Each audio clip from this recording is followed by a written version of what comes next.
Hello everyone, today I will show you how to fix annoying green lines in iPhone 16 Pro Max. So before starting the video, don't forget to subscribe the channel and also press the bell icon. So first of all, you will be restarted your iPhone. Press the power button and volume down button at the same time. Press this icon to right side, your iPhone will be restarted. So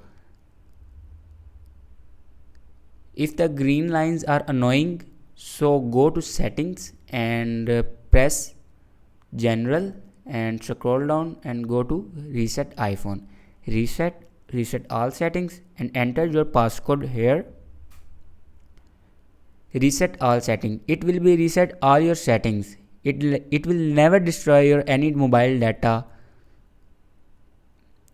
Your iPhone will be fixed after resetting all settings. If the green lines are still annoying, then go to settings and